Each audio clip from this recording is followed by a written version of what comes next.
Mine or his? Yes. Yours is connected and works. What's up there? What's up there? I'm on a damn hot list of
Hey, Becky.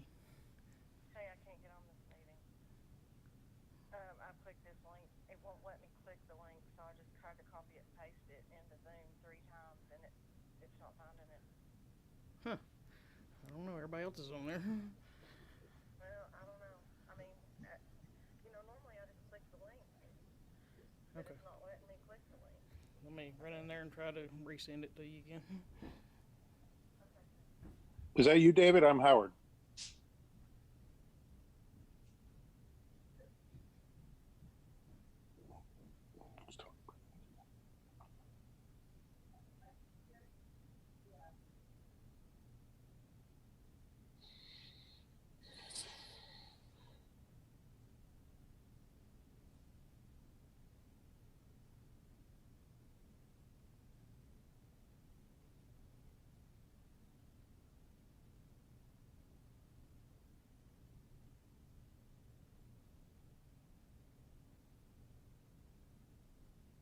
Becky's having a little technical difficulties. We'll just give her just a few seconds. Kelly's got to send her the link, so just hang on just a few minutes. Okay.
All right. It's like it's 6 o'clock, so we'll go ahead and get started. We get Becky on. I'd like to ask Mr. Brown if he would lead us in the invocation, and I'll do the pledge to the flag. Would you pray with me, please? Our Heavenly Father, once again, we come to you with grateful hearts, thanking you for the opportunity to meet here as a body to make the decisions for the city of Kingston. tonight we ask that you remember that all of us remember and keep in our prayers. And dear Lord, you wrap your arms around the Laxton family as they're receiving friends tonight, and all the people that have passed just lately because of this tragedy and this virus that we have. Be with the Underwood family as Miss Martha has passed on to meet you. And again, we know that you have a reason for all these things, and that we give you praise every single day, and that we love you and we thank you for what you do for us. And we ask that everyone else be ever mindful of the needs of others. Amen. Pledge allegiance to the flag of the United States of America, and to the republic for which it stands, one nation, under God, indivisible, with liberty and justice for all. All right. So we'll do our continued discussion of the adoption of policy and procedures for the water department. City Manager David Bowling and Distribution and Collection Manager Kevin Hamilton. So we have on here, Marcia and Kelly are as well, all of which, and Michelle, part of the group that was responsible or that worked on these. Based on the conversation we had last month, we have made some clarifications to the section on adjustments. Kelly's also gone in and reformatted the policy, and I think you all got or will be getting another copy of that, at least get an electronic copy to look at. But wanted to bring it back up, see if you all had any other concerns.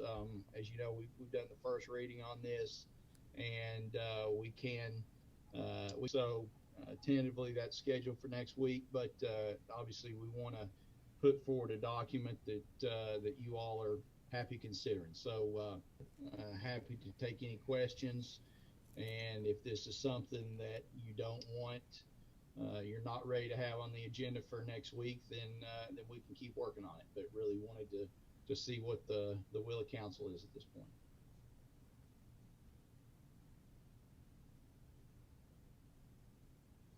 So does anyone have any questions on what Kelly had sent out to us on email? I think it did. She did everything, or they did everything. Staff did everything that I wanted. I know they made a few changes in it. I just want to encourage everyone to read it so that we don't come back 2 months from now and forget that we voted on it and try to change it. Anyone else got anything on it? All right, I thought it looked good. Number 4 is discussion of draft policy for admittance of our city sewer customers. Mr. Bowman. So this is something we brought up last month. Kevin and I have been working on. We wanted to give this to you, at least in draft form, for you to look. It's a very simple policy.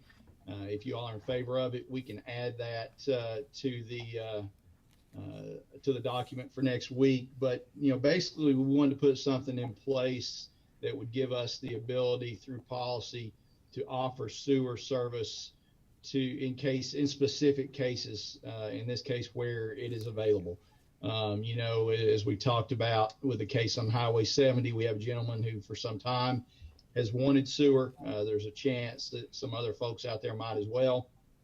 We just wanted to put out something that outlined, where we were willing to stop in terms of offering sewer and who would be responsible for it. Basically, what this policy says is we would take on customers outside the city who are water customers, or they would have to sign up for water. If sewer's available, they can tap into it at their costs. Now, the article that was in the paper, after that came out, I had several people call me, or not several, I had a couple people call who live in other areas out of the city who have our water that don't have sewer, and wondering if it would be available to them as well. And I explained to them that, at some point we would love to be able to take a look at expanding our sewer system, but that wouldn't be governed by this. This would only apply where infrastructure currently exists and customers were willing to tile into it at their cost. So I think we've outlined this. It's completely up to you all if you want to move forward with it, but hopefully we've at least in policy form outlined what that might look like. And Kevin's on if you have any questions specifically about, you know, the process of what tying on would involve, that sort of thing. He can definitely answer those better than I can. The only question that I have in looking at the policy is on number 3, the second bullet, where it talks about the material, the sewer satellite service line, 4, all that. What if it's required that they have to have a grinder pump or anything of that nature? Would they still be responsible for that cost? And should we spell it out in this policy?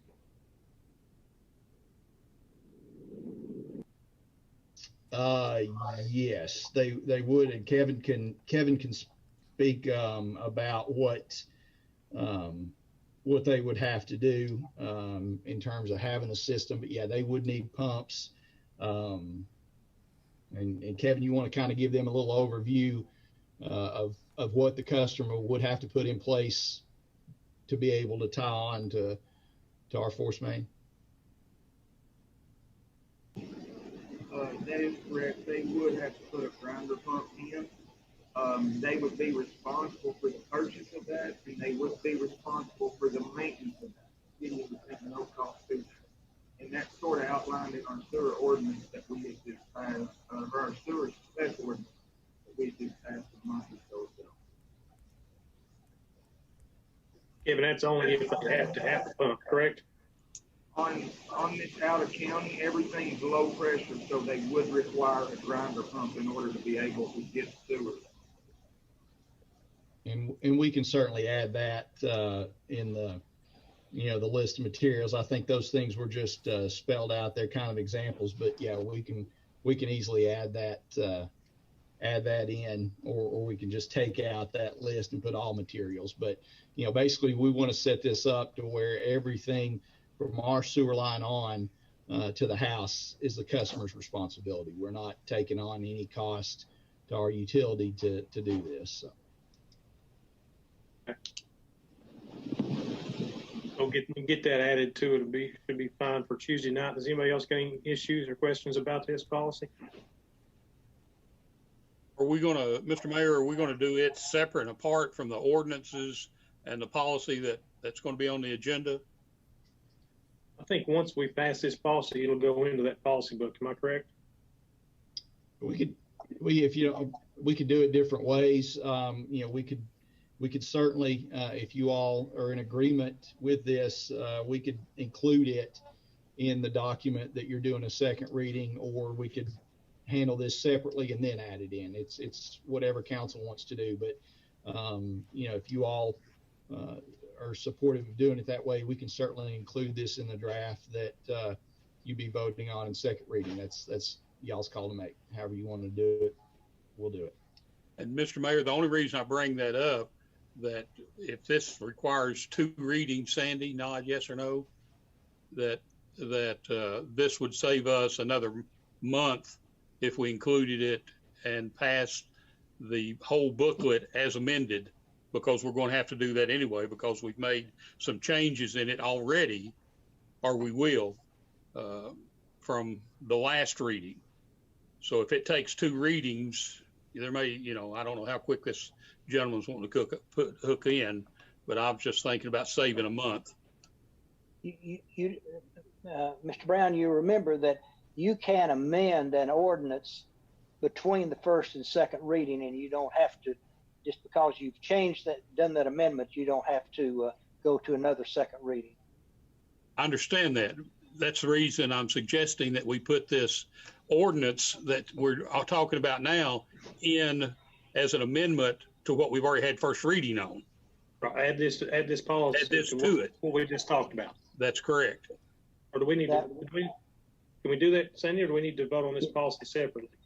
No, you don't have to vote on it separately. You can add it as an amendment, because you're still talking about an ordinance that adopts a policy. If you change the wording of the policy in between the first and second reading, then you can go on with the second reading of the ordinance. And that's what I think you're saying that you want to do. That's correct. I just don't want to waste any more time. I want to put it in the ordinance book, carry on and pass it as amended so that that will be included. Okay. If that's okay. I think we get that. Okay. Anybody else have anything? All right, let's see what's next. Number 5 is continued discussion of replacement of the community center roof. Mr. City Manager. So, as you know, you all authorized us to put this out for bid, and in thinking about this, because of the magnitude of the project, really didn't feel like that I had the technical expertise to draw up these specs to put this out for bid in a way that would enable us to get hopefully a good comprehensive set of bids, and that would be uniform. It's not as simple as just putting a roof on a house. I felt like there's more to it than that. So we reached out to Michael Brady and talked to them about the roof, and Chase is on the call, as is Mr. Waltz from Michael Brady. They gave us a proposal back outlining what their cost would be to initiate this process from a design standpoint, to actually help us develop the plans and the bid specs to do this. So I wanted to bring that to you. Certainly, if you have any questions about the details on that, Mr. Waltz, I'm sure will be happy to answer those. If you don't want to go this route, we'll do the very best we can in trying to put it out to bid in-house. But, we've seen cases before where we've done that and the bid specs haven't been as detailed as they should be. And that's impacted the number of bids we get, the range of bids. And I'm afraid that we'll be limited on what we can do. Again, we're happy to do that, but just knowing that we don't have the expertise that I feel is necessary to do this justice. Okay. So, Michael, the MBI will come in and do the roof estimate for not to exceed $32,000.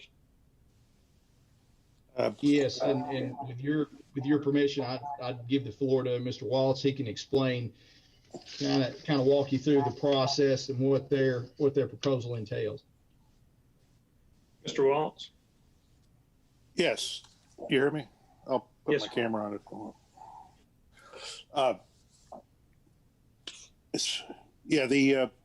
The process is we engage our full discipline staff. In other words, not just architects, but we have engineers on staff. And I think we'll need mechanical, electrical, and structural, but mostly architectural, to detail the plans that you need to get good bids. This roof is fairly complicated. I mean, the shape, it's an octagon. It's got an interesting wood deck, wood structure on the octagon part. And then I call them shed roofs. The 4 shed roofs off the main are a different structural system altogether. So it's a pretty complicated roof system, and I think you're making the right decision probably to get some help on it, to get it out. Well, basically what we'll do is it's a step process. We'll first do our field investigations and document everything, and I'll get my structural engineers out to look, because you've had water damage for a while, and we just want to make sure there's no structural damage from looking from underneath. Down the road, when we get a contractor on board, we'll come back out when they start tearing off to see if there's any damage that we couldn't see. But I think I recall, it was back a few months ago I was there. I seem to remember some rusted metal deck and some of those off shed roof areas. So that would have to be addressed. But basically, we do our field investigations, that kind of thing. come forward with some preliminary plans to you and maybe some options of the type of roof systems you'd want to consider. I think the Octagon is most undoubtedly going to have to be a single ply type roof. And there's different types of single ply roofs now. There's PVC, there's TPO, there's EPDM, and we can just walk you through what would make most sense for that roof and the costs. The 4 roofs on the outside, we could look at different options. I think they're sloped, so you might want to put metal on those. That would last a whole lot longer, and I wouldn't have to worry about it for years. So those are the type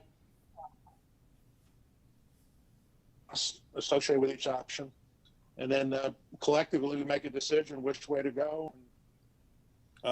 Then we go back to our place and put construction documents together, specifications, and get it out to bid and get a building permit from, I think we'd have to go to the fire marshal's office to get a permit. But the other thing we look at too in the design process is the code implications. This roof is probably 20 to 30 years old. So now there's new energy codes and other types of codes that we need to address. The insulation on this roof will undoubtedly be thicker than it is now. So that means we're going to have to raise equipment curbs if there are any and that kind of thing. So there's a lot involved with it, but we're looking forward to work with you on it. So. Mr. Waltz, I'm going to ask you a question. I was just going to say thanks, Mr. Waltz, for doing that. And again, we feel like, just as we would if we were doing, some kind of technical expansion to the sewer plant or whatever, that we really needed to bring in somebody with the expertise to help us put this together. Again,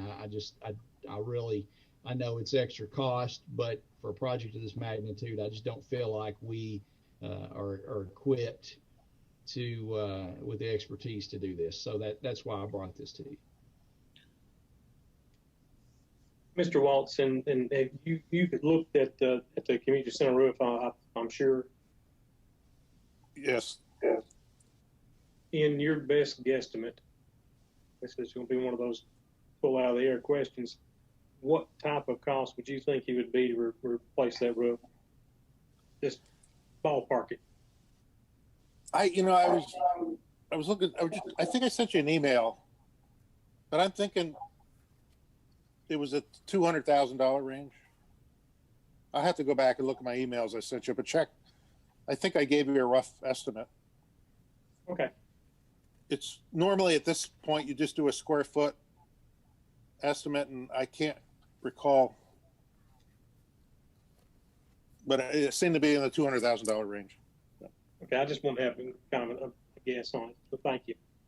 That's ball. Anyone on council? Yeah. Anyone on council have any recommendations towards this? Mr. Brown. Mr. Mayor, just a question there for Mr. Howard Waltz. This $32,000 that we're looking at tonight, is that everything? And the reason I asked, on page, I think it's the second page after the contract document, would be signed under number 3, reimbursement expenses, that for out of town travel, and I'm assuming that's out of town from Knoxville to here. So no. I'm just wanting to know if $32,000 is going to get us to the construction, or if we're going to use all this fine print to get some more money for instruments, and it says specialties, just all kind of things listed in the contract that we have to pay for if you bill us in addition to the $32,000. No, we don't bill mileage. That's all built in, and probably honestly the only reimbursable would be like if we printed a bunch of sets of drawings. But nowadays most stuff's done electronically, so we don't really print a whole lot. So there's really reimbursable shouldn't be anything really, unless we mail something. You would send those to Builders Exchange and yes. all the places in Knoxville to get the yes the membership there. And then And if Sandy would look over that contract, I'm sure he'll see a thing or two if he hasn't already seen that to look out for the best interest of the city. certainly. Yeah, we're used to that. And I'll just add to that in previous projects, and he's right. Most of this is, and Councilman Brown, he knows this. He deals with a lot more projects than we do. But all this stuff's electronic now, and I know our approach on some of the other things we've done recently has been that we'll provide the electronic copy and we'll have it posted centrally. If anybody wants physical hard copies, then they pay for the contractor would pay for those. And I'm assuming we would do this the same way, but that Yes. seems to be kind of where it's going now. One thing I wanted to point out, and I don't know if it was real clear, but there's an optional amount of fee there for $4,500 if you wanted. I don't know the extent you want to go, because I know you've got a lot of damaged ceiling tiles and flooring and that kind of thing. So I put in there an optional interior design thing that you might consider, that you could maybe, we put it in as a bid alternate to replace all your ceilings.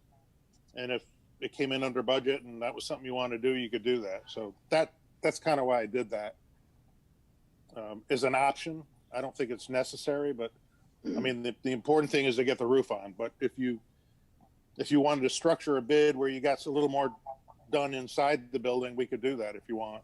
So The other thing I have, Mr. Mayor, in your documents, you've got a day for doing all the documents, and then you've estimated the construction phase at 1 month. Will we be completely shut down for the month of construction for safety issues? no, I don't think so. Okay. No, I mean, obviously they got a lot of buildings get new roofs and people occupy. We just got to make sure, nobody's walking under cranes and that kind of thing. But I just heard us about replacing all the tile work if we wanted to, and then we've got we had some kind of rusty beams, I-beams and stuff that are concealed. And I'm just, we have offices in there and things scheduled. I'm just looking in the future that if it's going to be a 1 month shutdown, that our Parks and Rec director will need to stay in the loop a bunch with that. And of course we've got it shut down now. We may just have to move the office personnel out of it. yeah, you're right. You're right. If we had to replace some structure or something, and people wouldn't be in the building, or at least in that room, that area. But I'm hoping that's not the case. I don't think the type of wood that is Douglas fir. That's pretty resistant to rot and everything. I'm more concerned about those steel decking and joists on the outside. But we'll address it, and we'll meet frequently. We'll figure it out. Anything else, Mr. Brown? No, thank you. Ms. Bright, do you have anything? Thumbs up, be fine. Ms. Stockton, do you have anything?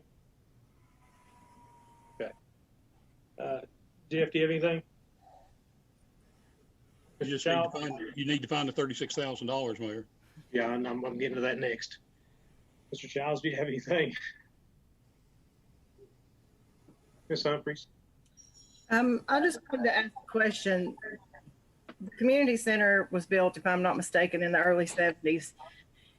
Has there been another, Mr. Brown could maybe answer this, has there been another complete roofing project, or has it just been patching all along since then?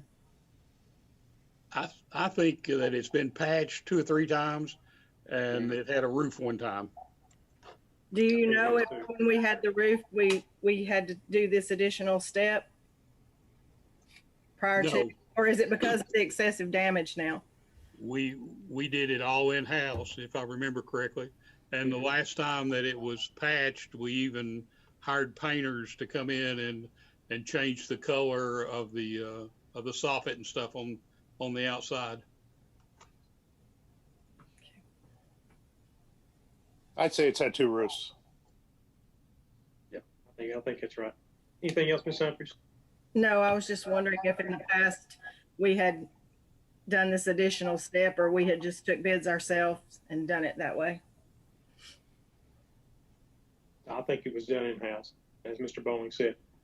All right, Mr. Bowling, where are we going to get this money? Well, and a couple things. One, I remind council that my predecessor was an engineer, so I don't know when the previous work was done, but it's quite possible that we may have had some capability at that point. I'd have to go back and look through the minutes. I know there's been many things, many projects the city has done over the years that they've consulted with engineers for them, whether it be Vaughn and Melton in previous relationships or what have you. We took some preliminary quotes on this just to kind of get an idea of what it might cost, and those were so across the board and so vague that I didn't feel like that was giving us anywhere near the comprehensive information we needed. So again, I'm not trying to spend an extra $30,000 for the heck of it, but I feel like on a project of this magnitude, again, just like we would if this was water pumps or the sewer plant or what have you, that we need to bring in somebody who has the expertise to guide us through this. But to answer your question about how to pay for it, really, I think we have two options. If this is something that you wanted to do prior to July the 1st to initiate, then I think our capital fund would be the funding source for it. Obviously, we didn't prepare to have this in the budget. If you want to do it after July 1st, then again, the 300 fund that you've set aside would be an option. We'd also have the option of looking at trying to budget for this. So it really depends on when you want to do it, but I think those are the two realistic options on how we would pay for it. I don't know if we can wait and put it off any longer than July. I think if we're going to do it, we need to go ahead and get it done now. Or then we're half the summer with from now to whenever, August to whenever, with all the rain and everything, and causing further damage. I think the only other option would be, if we wanted to go in and try to patch it more, and given the age of that roof, I don't know if that's a viable option, but it's just going to keep deteriorating more and more. I think it's just a matter of it's outlived its life, and it's an old facility and in need of replacement. But again, that's the in terms of how to pay for it. This initial, obviously the initial work that would be covered under this, could happen before July 1st. As far as actually getting into construction, I don't know how long it may be that we're close to the new budget for that, and then we discuss how we're going to fund it at that point. But I mean, this is a significant project, so I think we would, in terms of paying for the roof itself, we'd have to look at several options. But in terms of funding the engineering work, the capital fund would be our only option in the short term. Anyone else have any more questions on this? I guess it's not really a question. Maybe it's more of just a statement. But thinking of doing this work ahead of time, what we find might help us decide, is this building something that will make this kind of investment of question mark, whatever dollar amount that is, because like you said, I mean, we need to know that structurally it's okay. I mean, you don't want to spend $200,000 and then you have more problems down the road. So I'm very, we see a sticker price of that amount for the design work, and it kind of shocks us in a small town. But at the same time, I think of it later on, it could be something definitely that we need to spend to know what we're getting into.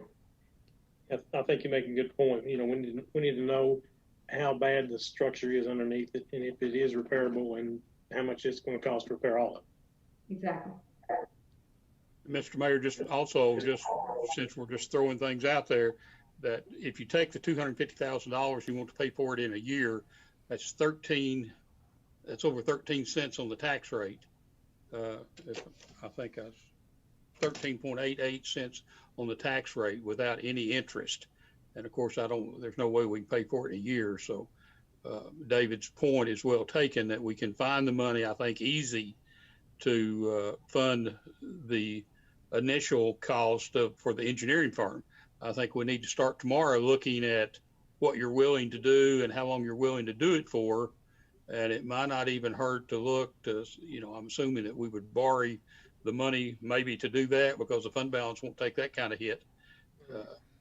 And then again, we're not guaranteed at what the price is. The price is, the engineers can come in and give you a guesstimate, but the price is always set by the competitive bidding and how busy they are at the time they bid it. So we just need to, I just don't know if July, if we can get it done by July, I guess is what I'm saying. Need to start though. Ms. Wright. Since we're going down this rabbit hole, would it be the right thing to do to expand what this is covering apart from just the roof? Do we need to be looking at or have somebody come in and look at the structural soundness or all the issues that the community center building as a whole has? Are we putting lipstick on a pig?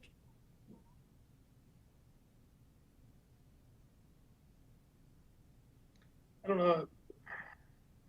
How deep down, Mr. Waltz, does this, you're doing this work to see about the roof, how deep down does it get into the community center part?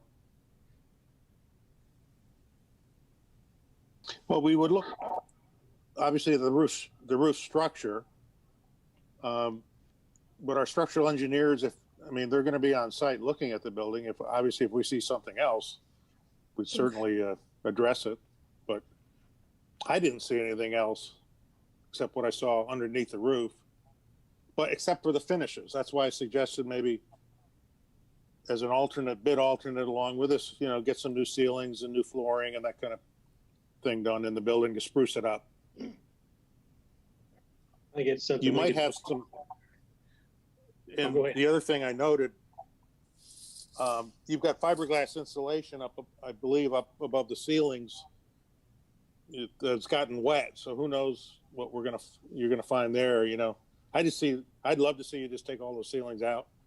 We're gonna put a lot more insulation on top of the roof now, so you shouldn't have to insulate above the ceiling like what I saw.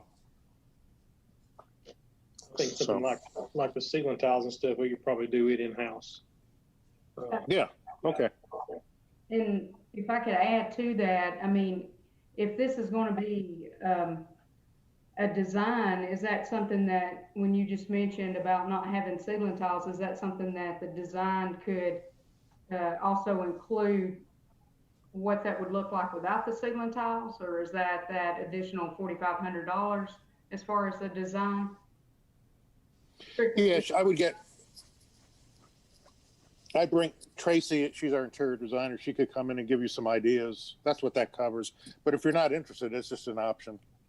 But she could certainly give you some ideas for the space. And if you end up doing the work yourself, that's great,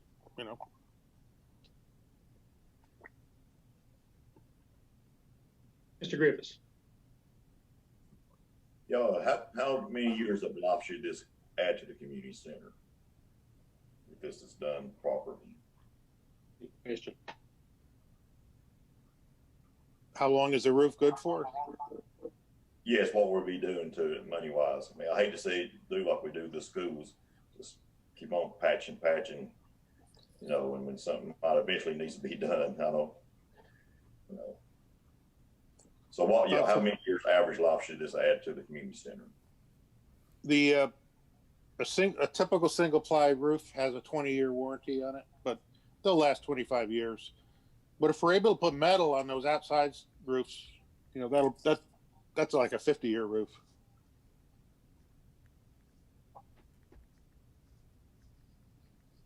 Okay. And I think, Jeff, to extend on that just a little bit, the life of the roof, I think we also look at the life of the debt service on it. And, if this is in fact something that we borrow money to do, whether we do the roof only or we end up doing the roof and other work that needs to be done, you're looking at probably a minimum 10 years that you're going to be borrowing that money at that amount to have a decent debt service on it. So the roof will last. You're looking at 20-year warranty on the roof and probably at least a 10-year obligation unless we find a way to pay for it up front. If we borrow the money, you're looking at probably a 10-year lifespan of that loan at a minimum.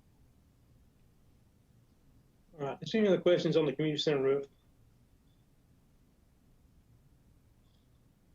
Okay. Seeing that, I want to go into the next segue that I was going to bring up and put something in everybody's thought, and I think I've talked to all of you about it, is replacing that community center with a new one. So this might give us some kind of idea of how much longer the life of our existing community center has and what are the needs of our community. So keep that in the back of your minds of when we get this estimate on how much this roof costs. And this, I think, as Ms. Wright stated, putting lipstick on a pig.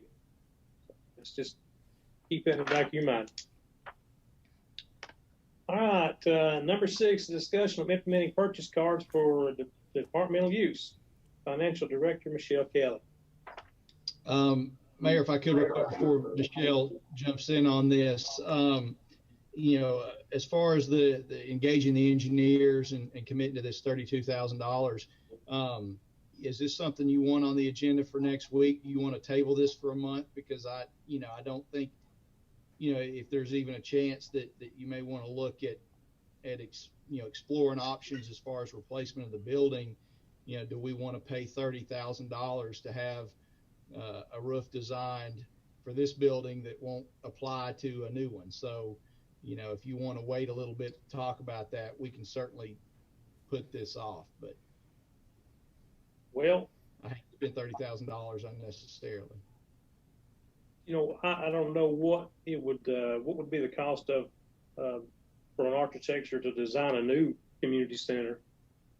I mean, we're going to turn around and spend another $30,000, or we're going to, and then if we get to that point, then it's too much money that we don't want to put into a new community center, and we still have the old one to do it anyway. So I think if we're going to do it, we need to go ahead and do this roof, have them look at it and just see how bad it is and what it's going to cost to fix the roof. Does anybody have any disagreement on that?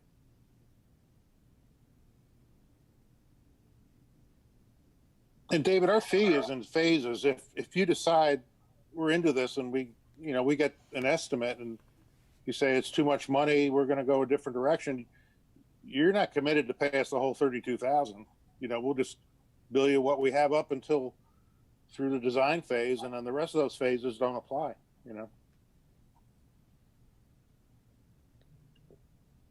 Mr. Griffiths. Yeah, I just, my only concern is, if we engage you and we get this going, obviously, we're going to be going step after step with the expectation of getting this thing out to bid.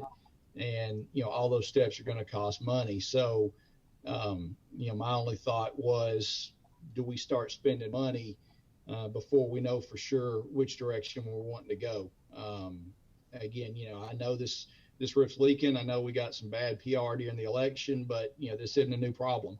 It's been a problem for years. And, my thought is a couple more months isn't going to make a big difference if we want to take some time to think about, the future of the community center and what that looks like before we pull the trigger on this. But, whether it's $5,000 or $30,000, I hate to spend money. And, to me, that'd be kind of like buying a new set of tires for a vehicle, then decide we're not going to drive it anymore. I think that, if we're going to have this conversation, let's have the conversation. And then if there's no interest in pursuing a new building, then we get this going in earnest. But, that's just my 2 cents. I know I don't have a vote, but I think, in terms of signing a contract with with MBI and start cutting checks, we need to make sure that's the road we're going to go down. Yeah, Mr. Ricks. Yeah, what I was going to throw in there, let's say we check out the old community center and decide it's not feasible to put the money into it. Okay, of course I'm new, so I don't know how financially sound the city is. And of course I'm like everybody else, I don't want our tax rate to keep on increasing. So let's say the community center is not sound enough to put the money into. So how much longer can it be ran safely the way it is now? If we have to wait a little bit to pursue a new community center. I mean, this is just my layman opinion. I mean, I think in terms of safely operating, I mean, you know, if we get a new roof on it, then obviously, you know, we're going to eliminate the risks of, you know, water leaks, of mold, things like that. In terms of just the usefulness of the building, you know, I think it'll last for a long time. I think the building itself will outlast the next roof we put on. It's more a matter, I think, of does that building meet our needs? You know, is there desire to have more out of a community center? I think we're getting probably the most we can get out of that building functionally. You know, we don't have a basketball court. We don't have exercise facilities. A lot of the things you see in current community centers, I think that one was probably a typical community center for its time. But you know, that's the biggest question is what do we want? You know, I think putting a roof on it, obviously, if we're going to keep that building, we're going to keep using it, then yeah, we absolutely need to put a roof on it. But, you know, if council thinks that building may not serve us, where you start wondering, is this an investment? You know, if you don't want to put $30,000 and put a new roof on it and 2 years later decide to tear it down, I guess that would be my biggest concern, is kind of making our mind up what's the next 5 to 10 years and longer look like for that building. Mayor. Ms. Humphries, yes. Speaking on the safety of it, I think it's been a safety hazard for a while because the roof has been leaking on electrical wiring. And I talked to Chase earlier today, and he said they came in the first of the week to, you know, leaks everywhere from the rain over the weekend. And I don't think it's very good safety wise the way it is now. I think it's just a hold your breath till something happens thing, as far as the safety on it. So I think if we're going to continue to use it, it needs to be fixed pronto. But as far as having a new center, I think I, along with everybody else, would love it. I would love to have a big new community center with a lot of amenities that we don't have now. But if you're talking about spending $2 or $3 million on it, I don't think we're financially sound enough to bite that off right now. I'm not in favor of raising taxes outrageously to build a community center that's not going to give us any tax revenue. That's just where I'm coming from. That's right. I think Becky is correct. I think the roof is in such a dire situation. Although my comments before, you know I said that there's other issues with the community center, but the roof is in such bad shape. I don't think we have the luxury of waiting. And I know that it would be terrible if we turned around a couple of years down the road and threw the $230,000 out the window. But I think the roof is in such bad shape, I don't think it can wait any longer.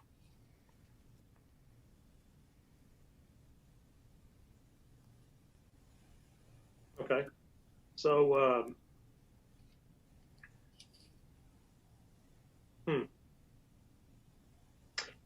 Mr. Bowling, we'll go ahead and we'll put this on the agenda for Tuesday night and see how it goes there. But that'll give council some time to do some thinking and see what maybe have a chance to go down and look at some of the stuff that's got going on at the community center at Chase, to walk us through there and see what we think.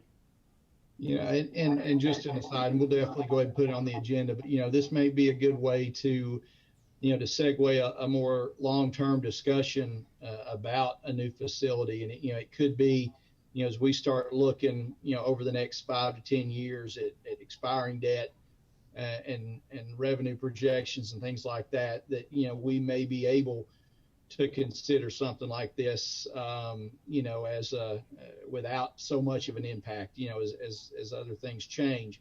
And it could be that somewhere in the future we build a new community center and we keep that facility for something else. So there's nothing to say that just, that one would have to eliminate the other. I mean, I think it'd be a great thing to talk about and start planning for. I do agree that if we're going to keep this facility even for the next few years, we don't need to keep operating with this roof on it. And so, yeah, we'll put this on the agenda, and then, we can kind of take it step by step from there. We'll go ahead and we'll put it on the agenda and go from there. One other thing, Dave, could you check with our lenders and see what $300,000 would cost us for 10 years? Absolutely. I'll have that information for you next week. Mr. Mayor, Right.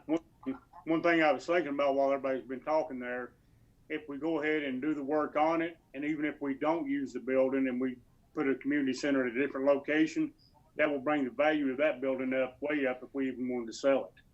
Because it's at a good location if we were to do a community center at a different location in the future. Yeah, good point. Good point, Mr. Giles. All right. Now to you, Miss Kelly. Yeah, Michelle, I didn't mean to steal your spotlight there. No, you're fine.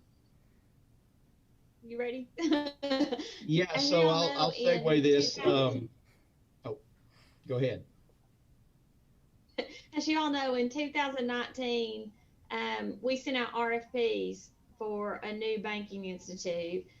And you all, based on our suggestions, because of the features and services that First Horizon was able to offer us, you all voted and approved for us to switch to First Horizon. It has been a long transition because 2020 was not easy on us trying to transition and get all our funds into First Horizon Bank, but we have successfully done that, and now every bit of City of Kingston money is in First Horizon. Now that we've done that, we want to move on to some of the services and features. And the first thing was the purchasing cards, because we can see that there might be some money savings that would come from that. Also, it would benefit us greatly to be able to have controls and not have so many credit cards and so many different bills that we would have to pay. We would be able to consolidate a lot of that, and we would be able to select what vendors department heads could purchase from and set limits and control all that online. We are actually also paying, I think Marcia said approximately $280 in annual fees has already been paid this year for like Visas and MasterCards. And we know that we would be able to reduce those payments. And then some of our ACH payments, we can convert to pay by credit card. And if that takes place, that can up that amount. If we can reach, and I really do feel like we can, but if we can reach that $500,000 annually, then we could possibly get a minimum of $2,500 back in rebates. So it could be a savings for us also. Who knows what we can spend on that, because we could try to get all our expenses converted to these purchasing cards to try to increase what rebate we get back, because it's money we're spending anyway. And Marcia may have something she wants to add to it. She's really all in favor. She's been ready to do this for a while. So, Marcia, do you have anything?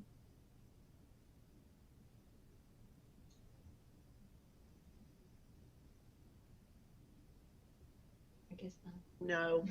Is anything that we can pay with this, we need to pay with this to earn those rebates. Mayor, I don't know. I was going to say, Mayor, I don't know if Councilman Brown may be able to answer this. I don't know what Roane County does. I know when I was on county commission in Anderson County, we went to these and replaced credit cards with purchasing cards, and I really liked, and I like with this proposal, the centralized control it gives you over the expenditures. Also the fact that we're not paying annual fees and we do stand to make some money back on a rebate. So, to me, it's a win-win. It's going to save us a little money, has the possibility of making us some money, and it just gives more control, I think, at the top over, what departments spend and when. So, Councilman Brown, does the county use these? Do you know? I can't remember if they do or not. County has got a blended system. I mean, I carry 5 credit cards. One of them is a P card, Lowe's. We have our separate account with Lowe's, got a separate account with Walmart, and then our gas card. What would this eliminate the gas card, or do they make us use their gas card? I'll let Marcia answer this specifically, but I would think it could. I mean, I think we could, and as Michelle talks about, if we want to bump up that number of our expenditures so we start getting some rebates, I don't see why we couldn't easily use these for fuel purchases as well. Michelle, Marcia, am I wrong about that?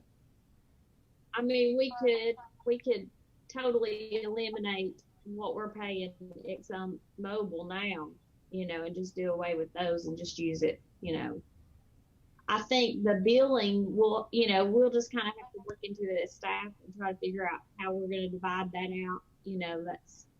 I know it could get complicated if everything's spent on this one bill, but it would be one bill we pay, and we're saving money by not writing so many checks and time by not having to sign so many checks. And there's just a lot, to take into account for that. So. Michelle, how many P cards would you be talking about issuing? Every employee or right department now heads? we know each department head would probably have one, and then I have a few department heads that have one person on their staff that usually designate to go make purchases. I know Tim Clark's got one that he sends on errands to make purchases. I know Brad Goss helps Willie with a lot of that, but not every department would do that. I know Kevin, he does all the purchasing himself, so he would only need one himself. So Okay, it would just the depending on gas who the cards. department head wants to designate. Yeah, the gas cards then probably wouldn't be, because doesn't every police car have and that way it keeps up with how much you can figure the mileage and the gas, and so that may not work at all then. That may be taking a safeguard, not saying anybody do anything wrong, but that's. But it might be that we could pay the gas bill. It would be my choice. It might be that we could pay the gas bill. Yeah, it would be my choice. Yeah, I don't know if we can, because I do pay that every month, and it's like ACH bank account only, I'm pretty sure, but I can check into that. Some bills you have a choice when you set up for ACH that you can do a credit card instead, but some just give you the bank account choice. But that's something I feel like we can phase into. When we start this off the bat, I probably won't switch over all the gas cards yet, and we'll work into it and see if that's something that we could possibly do as we go. But Tony's right. There would have to be some gas cards continue to be used for the people that do not have purchasing cards. So. Is all of our payroll electronic now? Yes. Yes.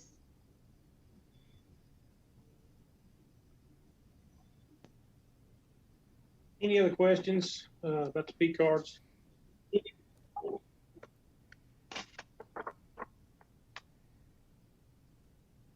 And Mr. Bowling, you recommend us doing this? Yeah, I do. I think I think again, it's we're spending different departments. They need credit cards. They need the ability to make those purchases. We're throwing away money in terms of annual fees that we have to pay on those. We could accomplish the same thing with P cards. Again, I like the idea that it gives you more control in terms of whether a department head or maybe you have in some circumstances, multiple employees, one or more employees who need purchasing capability where they have to go get parts or whatever, you can control how much they could spend. I just think it gives us some safeguards that credit cards don't. And also, again, the big thing is the potential for rebates and the elimination of those fees. Even though you're not talking about a ton of money, money's money, and why throw it away unnecessarily? I agree. If there's not any more comments on that, we'll go ahead and add that to the agenda for Tuesday night. Okay. All right. Next is continued discussion of contracting for the street and ball field light conversion, energy efficiency improvements. I asked David to put this back on the agenda for where we had the discussion now for several months whether we were going to go with train or path. So I want to go around to each council member and see if they have issues and what they are, and we can get them out there. So I'm going to start with Ms. Bright. She's the first one in the screen up here on top. Sorry, it's just I do question. There seems to be a lot of ambiguity over who did the Rockwood project. So who did the Rockwood project? Train or Path? If I'm not mistaken, it was Train that they contracted to do the Rockwood project. Am I correct, Mr. Bowling? You probably have got a little bit more information on that than I do. So the way I understand it, obviously Rockwood's contract was with Train, is with Train. One of the principals of Path worked for Train at that time. He went on to form his own company, form Path, and I could be wrong about this, but I believe that maybe some of that work might have been subbed. I think Train might have used Path to sub some of that. But again, I could be wrong about that. But to answer your question, overall, Rockwood's project was done by Train. Russ with Path worked for Train at the time. Okay, because our last discussion over it, there was discussion by Path that they had done their project. So I was confused by that. The second thing I have is, do we know if Train got the Roane County Schools project?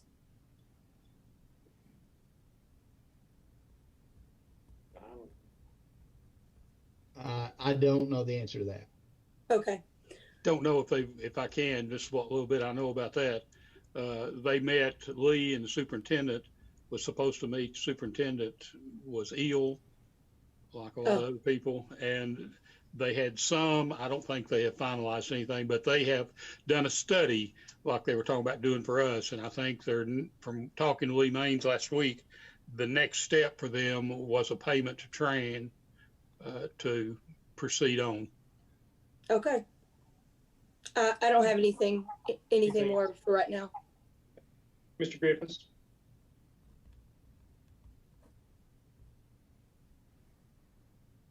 Okay, of course I jumped late on this discussion where I just came in, but the way I understand it, the audit won't cost us nothing up front until we get back the projections from them.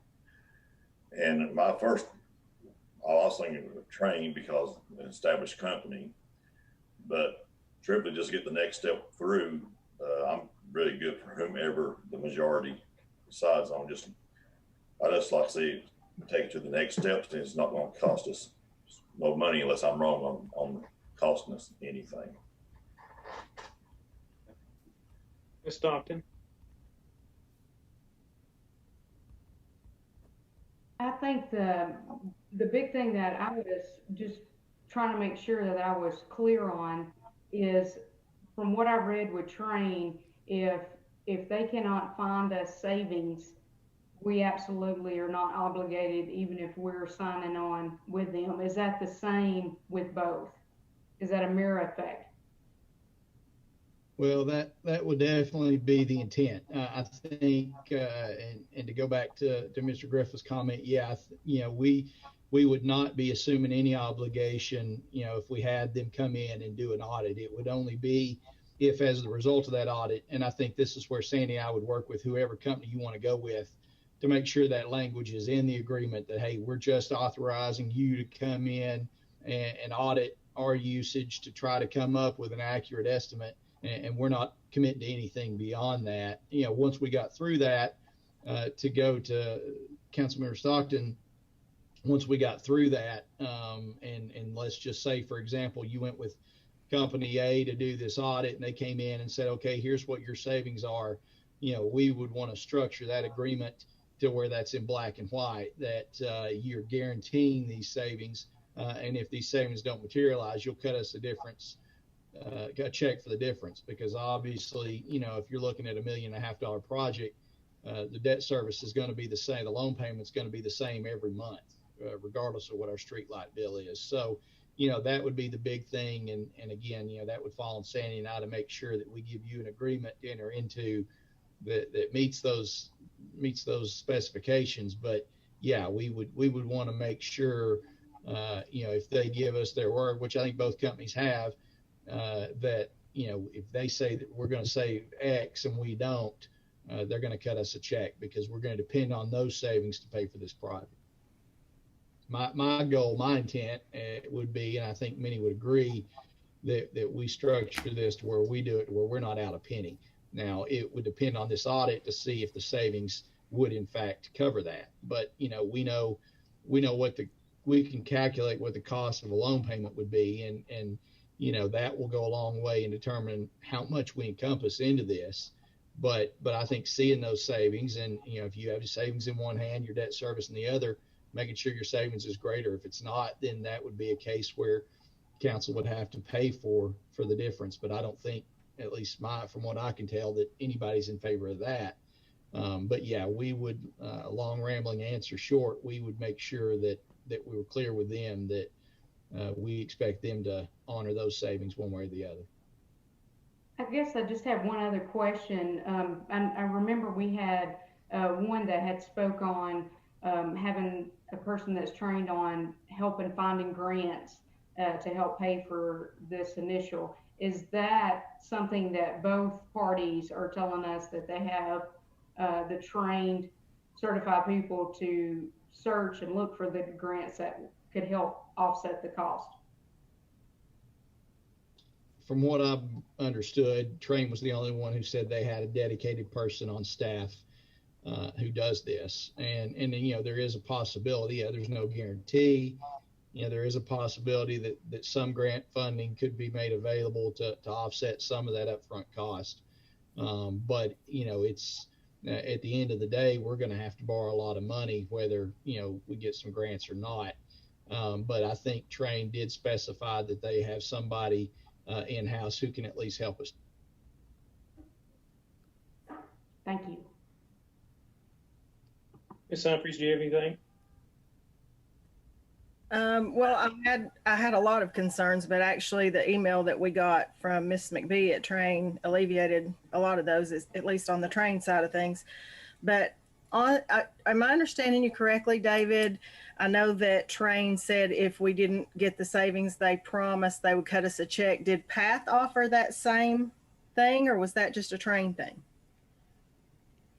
Well, I think both companies have certainly implied that they would guarantee the savings. If we get to that point, no matter which company it is, we're going to want that in very clear language. And I would recommend before we enter into anything, we want to make sure that we have that protection. And I think both companies have said that they would do that. Just making sure we have those kind of guarantees in writing, because we sure don't want to get this loan and get down the road, and for whatever reason the savings don't materialize and we're stuck trying to make up the difference. I think we have to avoid that at all costs. Yeah, I think Train actually put that in their slide presentation, that they would guarantee that they would cut us a check if we didn't get the savings. But I had not heard that from Path, and I was just wondering if that's something that they had told you that they would guarantee us. Or I know they have said, I don't know that they use the language of cutting a check, and I'm not speaking for them, but I think they have said that they would guarantee the savings, and I think surely they know, or any other company, that we wouldn't enter into this with anybody who wouldn't guarantee them, because if you're going to say you're going to save us a lot of money, I think whatever company ought to be on the hook for that. Okay. Yeah, that's a big one to me. That's all. Okay. Mr. Brown? All right. After the meeting that we didn't get a motion nor a second, I had David to pull some figures, and I think he sent you all of you got a copy of an email. I think that our eyes have gotten big, and I used the scenario to David that it reminds me when I was a kid, I'd get the Sears and Roebuck catalog, and you've heard me say this before, and I'd go to page 695, that's where the ponies were at. And that would be the first thing I'd want for Christmas, knowing that I wasn't going to get it. I'd have to go back over into the little boys section, get a pair of socks and a t-shirt. But, I've heard that, well, we're going to buy new lights for the ball field, softball field. Got to have new lights there. Got to have new lights for the baseball field. And then I know that we've even mentioned in passing that this would be a fund that we could use to fund the community center roof. Everybody heard those figures? So if you will look back at the email that David sent us, if we saved 100% of what we have spent on street lights, last year's budget is $136,108. If we didn't pay anything, and of course that's not going to be realistic, that's all that they've got to work with on street lights to find savings. Unless our figures are wrong, David, I've kind of thrown you under the bus here, but that's what we've got is $136,000 was the 2019, 2020 street light expenditures. Yeah, and the point, if we have our light bills, we're going to have light bills whether we have LED lights or the kind we have now. You put in LED lights, they're more efficient. They're going to save money. The thing is, in our case, it's not like we can just cut a check for the $1.5 million or whatever up front, however it ends up being. The savings on the lights is only going to be so much. And again, I go back to the debt service. That payment's going to come due every month. So the more you add to this, the bigger that debt service is going. And if you go back to the next number that I have is that PATH gave us a thing in their presentation, a guesstimate that we couldn't hold them to, that it'd be a savings of 41,000. So now instead of 136,000, because like David said, we got to have the street light. Now we're just street lights. We're down to 41,000. 41,000. So that's what we're talking about writing a check for. Is whatever the savings is. If they say we're going to save 41,000 and they don't, and we say we don't save but 30,000, then I'm assuming they'd write us a check for $11,100. Okay.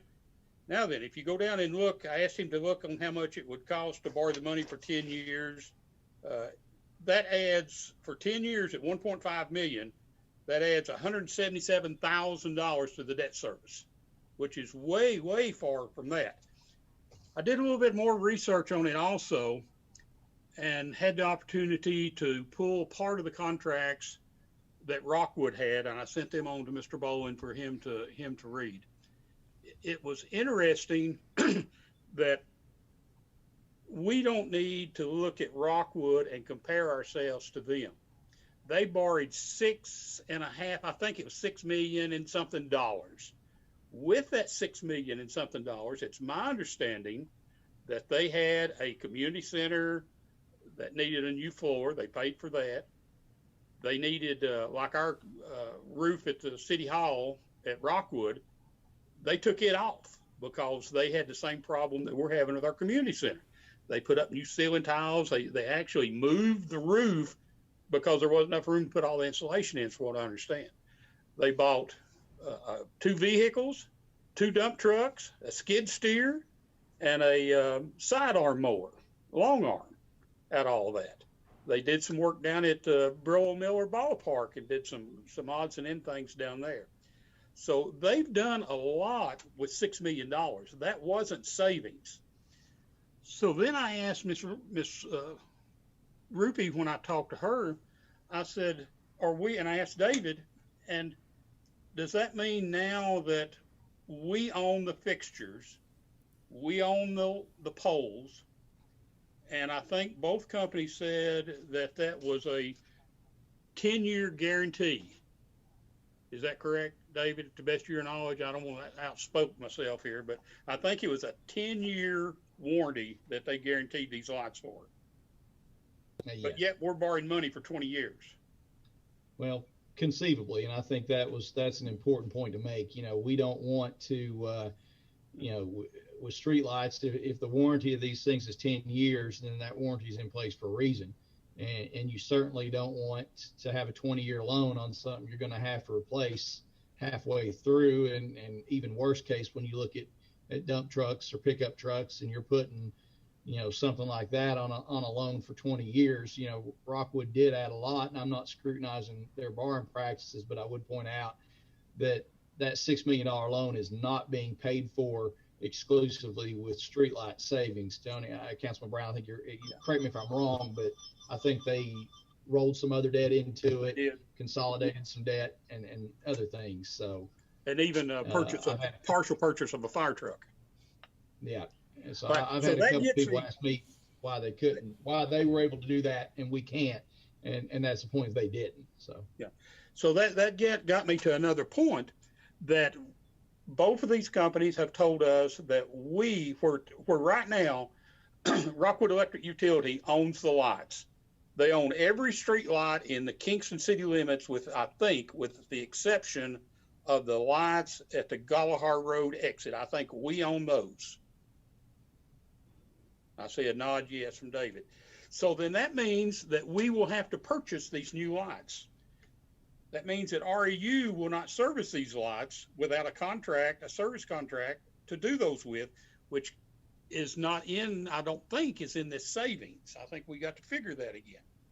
So then we go and look at everybody that attaches to a pole has to pay a fee to the pole owner.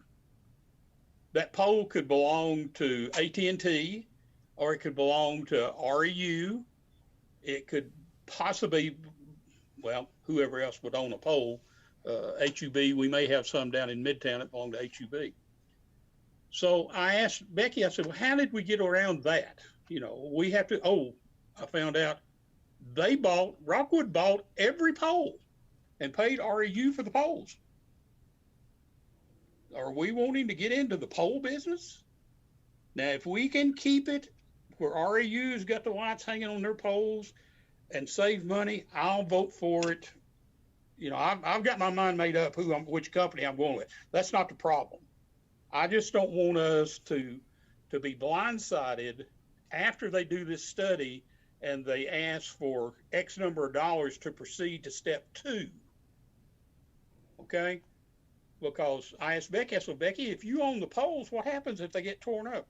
Oh, we've already had to replace 2. So we've had wrecks and people have hit them. We paid for those. We had to hire REU to go put them back up. So I just don't think that it's gonna save us that much money. But if we can keep it as a council to strictly streetlights, they'll come in and they'll want to do an audit on your air conditioner units, your lighting in the community center, your lightings at the water plant, the sewer plant, the city hall. They can do all of that at a savings and throw that in. I think we need to decide what to tell them, because if you remember me asking them, that was going to be the next question when we award one or the other, that they were wanting to know how much they were going to have to do. So if it's going to be just the street lights, if that number of street, how many we got? 600 and something? Is that how many street lights we've got? I heard. Because nobody can tell me exactly which street lights it is. We've got all different types. But I just don't want us as a council to look down the road 3 months from now and they come back and say, we need $200,000 to proceed on to do the engineering study and actually go out and a light goes here, because that's what they'll do. We may have too many lights. We may not have enough. It may be too dark in places. But to look at our total bill, if we were to save the entire amount, again, that is only $136,000. And that means cutting the lights completely out, cut them off. $136,000 we would save, which we can't do. So we're back down to $41,000. That doesn't make the note payment. But I'm ready to vote to let somebody do it Tuesday night. If you want to put it back on, I'll sure vote for one of them, as long as it doesn't cost us any money. You know, that's what we need to find out, what it is, what we can save, and what they're going to do. All right, Mr. Childs, do you have anything? Well, I like being coming in last. Everybody's asked about all the questions that I was coming up with. I think when we first talked about this, we were under the impression that they were going to kind of compete against each other, and then that come at the end, it come that we were going to vote for one. That kind of threw me off. But like I said, everybody else has asked most of the questions that I was going to ask, and I'm satisfied with what I've heard. That's right. One more thing. If we do this or not, that is not a concern. I mean, if it's a savings, it's a savings. My priority in this is any of this going to accomplish getting a light at Bluff Road and getting new lighting at the softball and baseball fields. I had so many softball and baseball parents call me after that last meeting because they had been told that the lighting at the ball fields was a done deal and that they were upset that they weren't getting lighting. So is this going to accomplish that? The lighting at Bluff Road and the lighting at the ball fields? I'll let David answer about Bluff Road. So to talk about Bluff Road and that dark section there on Highway 70, we've talked to Harriman Utility Board. Obviously, that's their district, not REU's, and they are in the process of they're willing to do that. They've expressed that. The biggest concern there is with TDOT because of right-of-way issues. So they're in conversation with them, and Harriman has expressed to us they're willing to do it. They just have to get TDOT to give them permission and go through that process. So it's taken a while, but it looks like that's going to happen unless TDOT will, for some reason, will just say no. In terms of ball field lighting, if you go back, and this is what whoever we authorized to do this audit is going to say, okay, if we switch all your street lights over, here's what it's going to save. And here's what a 10-year note on that would be. And then they would look, say, for example, the cost of the ball fields. And they may say, okay, if you added new ball field lights to that 10-year note, here's what the payment would bump up to. And we'd still have to see if we're in that savings threshold. It could be, within reason, that we could do that. If they start looking at facilities, putting new roofs on, new heat and air units, I think they would look at the cost of that unit as opposed to the cost of a new one and see if there'd be enough savings. And again, they'll spend as much, they'll make as many changes as we want to spend to, but I think obviously the streetlights would have to be number one because that's where you're generating your savings. And then the second thing we would want to look at would be the ball field lights to see if we could, if we could roll that cost into a 10-year loan and still pay for that loan. The biggest thing in my eyes is no matter what we include in it, that it be budget neutral. And, if we, if Path or Train, either one is willing to say, we'll guarantee enough savings to put all new streetlights in Kingston, to buy the old ones, to do the pole fees, if we roll all that into the loan and we'll put new lights on your ball fields and we'll guarantee the savings will cover that, as long as we have that in black and white, then we're good. Because if they don't deliver, then we know they're going to cut us a check every month for the difference. But that will be after this audit. If you want to move forward, that'll be something that our legal counsel will have to work with them to make sure you all are protected in that lane. Okay. The reason why I bring it up is there is a safety issue at those fields. It's kind of like the community center situation, like Becky was saying with the roof and the safety. That third baseline is dangerous. I don't know if we can wait through another season without lighting, or we're just going to have to say that there's no night games. I know that that would make a lot of people mad, but it becomes a safety issue. So whatever we need to do to get those safety precautions done as far as lighting, we need to do. And that's was my thought. And if I think just look at it and see what they come up with and come back to us. And whether they can save money or not, we've got to do something with the ball field lighting out there. It doesn't matter. We've got to do something out there. That's around $300,000 a field.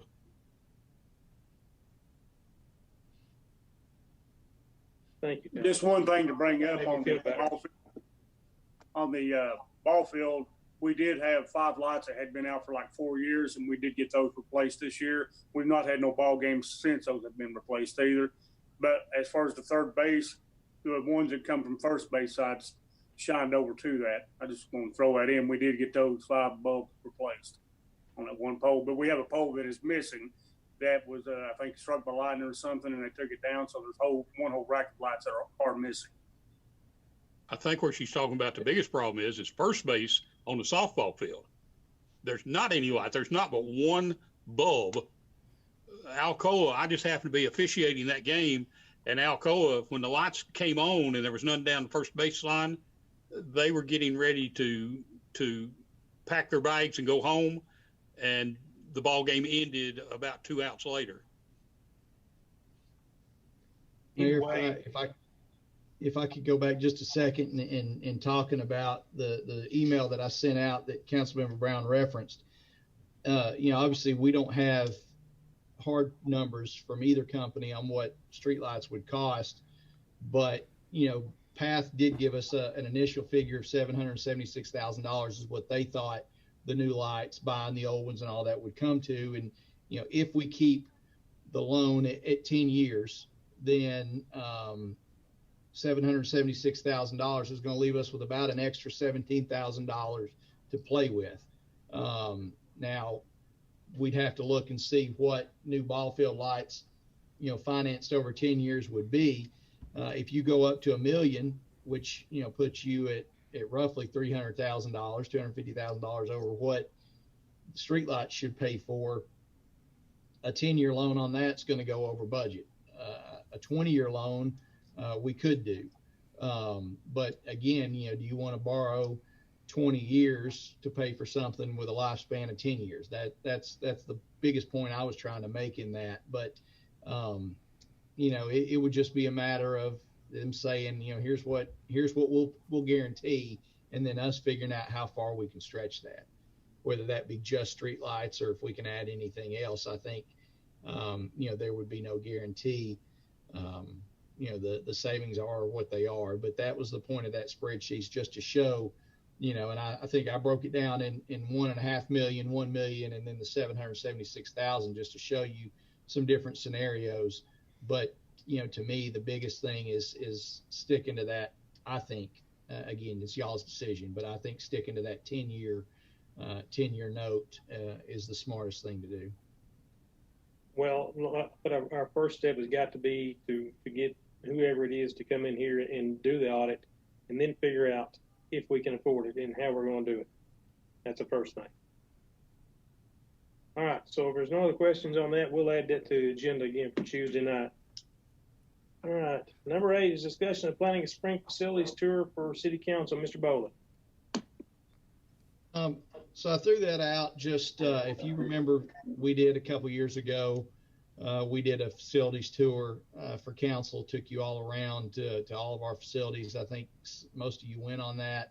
Seemed to be pretty well received, and I know we've added a couple new members to council since then, and several of you, I know it's just tough for you all to get out and see everything we have, everything we do. So I just wanted to bring this back up, see if it's something you all might be interested in doing. Obviously, we'd want to wait till it was safe to do it, but if you all would like to do that again, we could certainly set that up and at a time that we can do it and give all the departments, time to be ready for it. But just wanted to throw that out, see if that's something you all would be interested in doing again. Yeah, David, I think it's a good idea to do that, maybe even every year, just to see what the conditions of all of our facilities are in. But do we want to kind of maybe wait until maybe like the fall, see if we can get this a little bit past this COVID thing before we start tracing all the buildings we've got? Yeah, I think that'd be a good idea. I would definitely recommend we wait till we do it safe. I just wanted to put it on your radar, and if you all want to do it, we can kind of start thinking about it, and we can talk about the when later. But I just didn't want to put any more thought into doing it until I knew it was something you all might have an interest in. Yeah, unless anybody was wanting to go right now, can we put this off to a later date?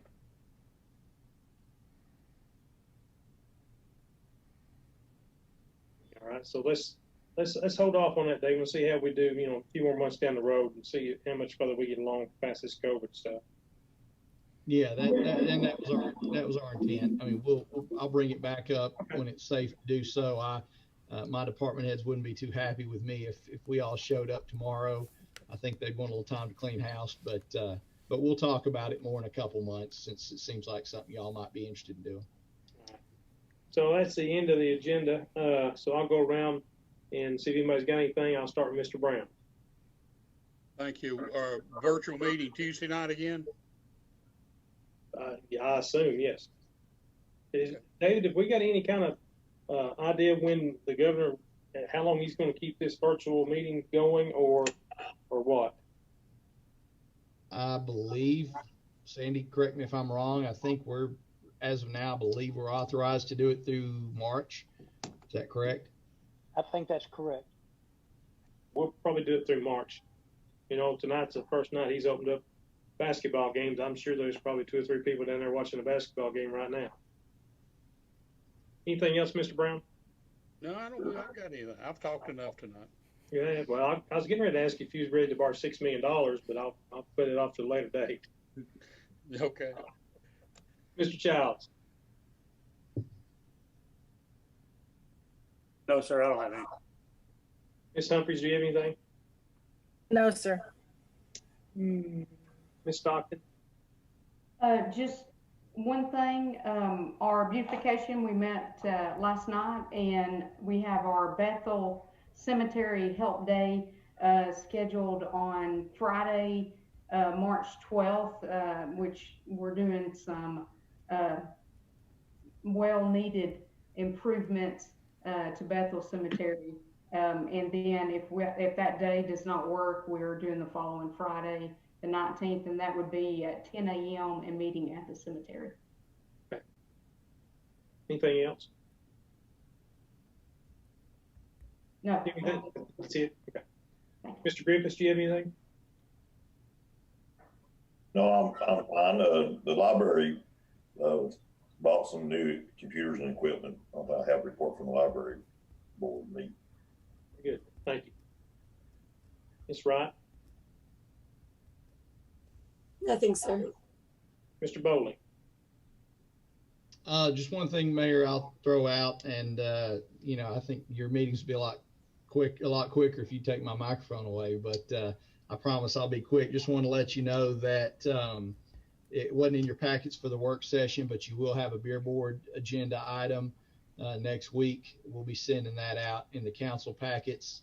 The space formerly occupied, the Old Capitol Public House, you're going to have an application for that. So just wanted to give you a heads up that you'll be seeing that coming.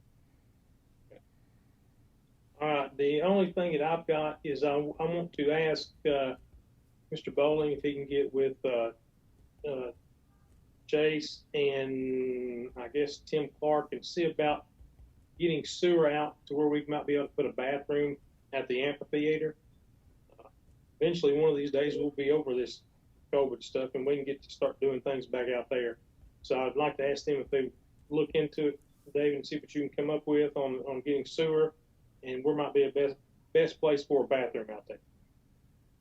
Well, I think the man that will give us those answers is sitting right below me, at least on my screen, Kevin. So be happy to talk with him and we can look and see. I think it's going to be a lot of it will depend on where we put it in terms of cost. As I talked to you a little bit about, Mayor, we know that we have currently the visitor center is on septic. We have some issues there. So, if it's possible, I'm sure it's possible to get sewer onto that property. But I can get with Kevin to kind of try to come up with an idea of what that might cost. And since we're in the conversation about borrowing money, we'll talk about that too.